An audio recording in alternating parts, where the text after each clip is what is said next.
Hey, what's up, everybody? It's your boy Keith Allen, and our first pro player analysis of Season 8 is on the boy wonder himself, Mongrel. We're also really excited to announce that we partnered with Mongrel to create the most advanced Fortnite guide ever. Now, all you have to do is register on ProGuides.com, and you can do it for free. To hype you up for the course, let's jump right into a creative 1v1. Mongrel has been playing against other pro players in creative. In this fight, he's against Fnatic Motor. We're going to watch this fight all the way through before we go back and analyze certain key points. Let's get started.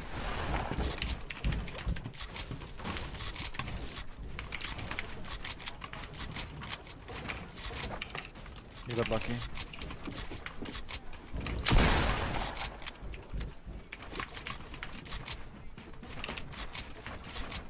You play like Manon, like you're just so defensive. So this guy that's breaking all my shit.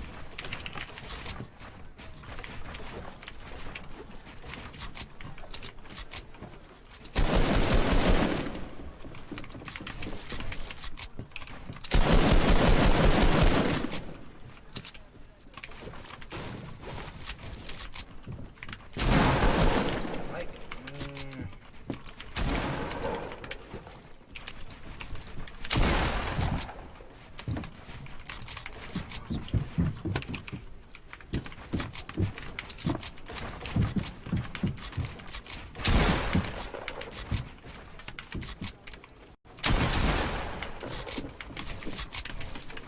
Two in a row, let's go. 7 kill win and 9 kill win. I thought we bro. How many rifts did you have left? 50.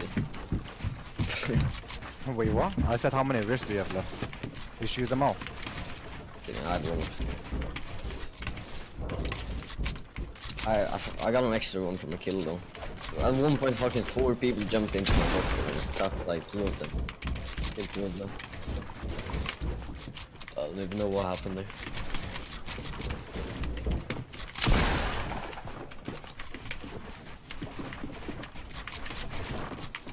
should have been mine. I'm dead.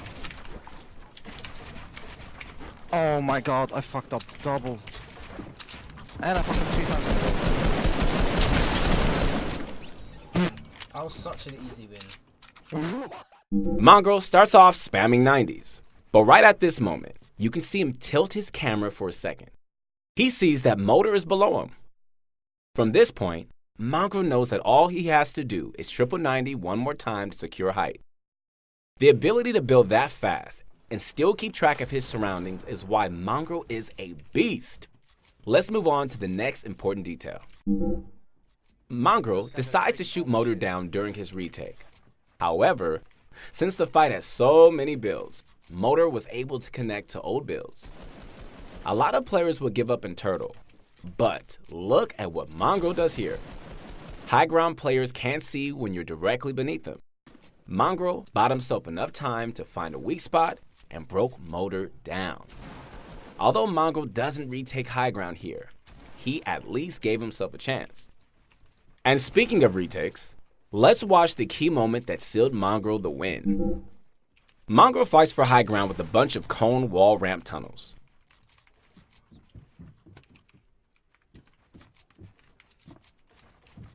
After a bunch of tunnels, Motor makes 2 huge mistakes back to back. His random side jump and then turning his back to Mongrel. These 2 mistakes pretty much sealed the deal. That's why dealing damage is arguably more important than high ground. Let's jump ahead and break down how Mongrel was able to close out the fight. Mongrel edits down from high ground to play aggressively. Motor takes his chance to retake high ground and Mongrel responds with a new defensive technique.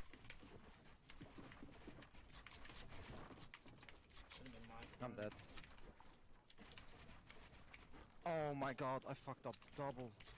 To close out the fight, Mongrel spams retakes until Motor messes up. From here, Mongrel sprays him out and wins the fight. Creative fights might not be realistic, but they're a great place to learn new building techniques. Practice the special ramp tunnel, the vertical tunnel, and general build fight awareness in your own creative 1v1s.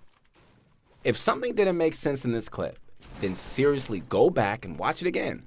Everything he did was useful.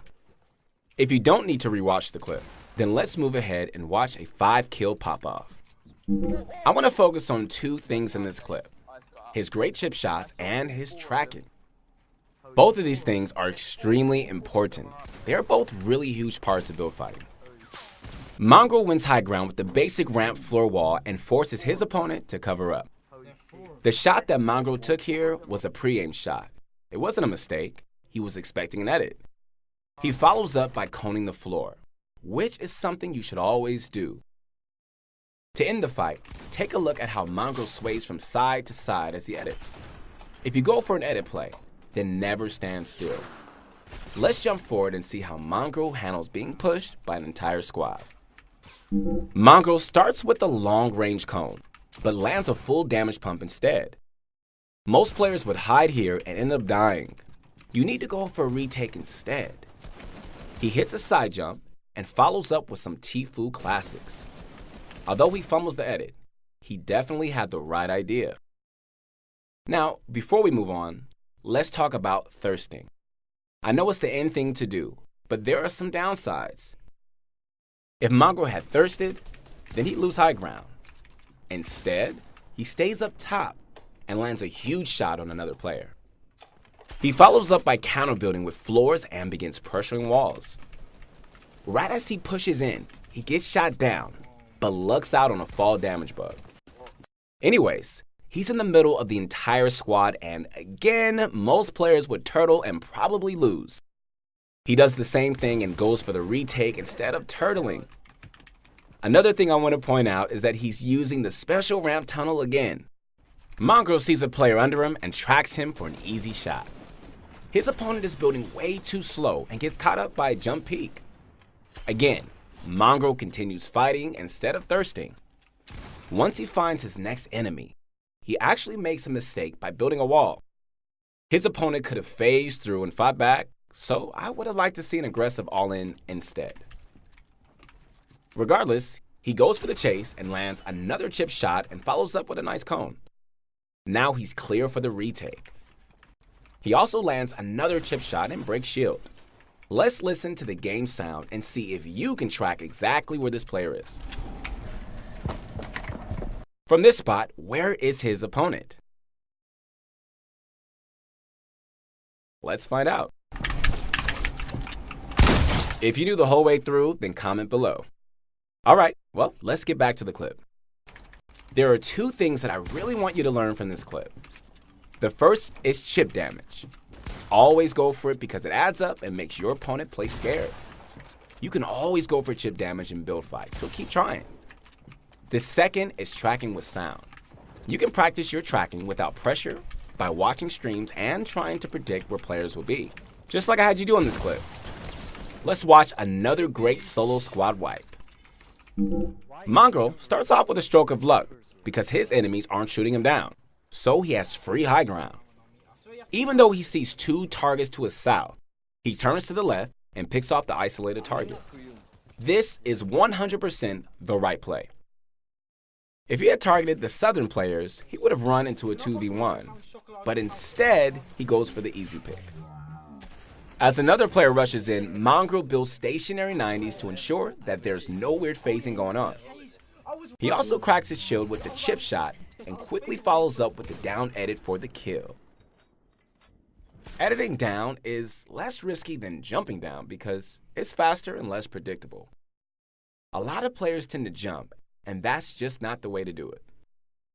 After the kill, Mongrel starts taunting his enemies. You probably shouldn't do this unless you're Mongrel. If he were against better players, then he'd be dead. What I do like is that he's challenging fights from low ground by predicting peaks. Once Mongrel has had enough, he goes back for high ground. I know I say this a lot, but look at how Mongrel is only building 1 to 2 tiles of high ground. He can hear everything, deal good damage, and even has the option to engage. High ground done right, nets in the kill, and now there's only 1 player left. Let's see how he ends the fight.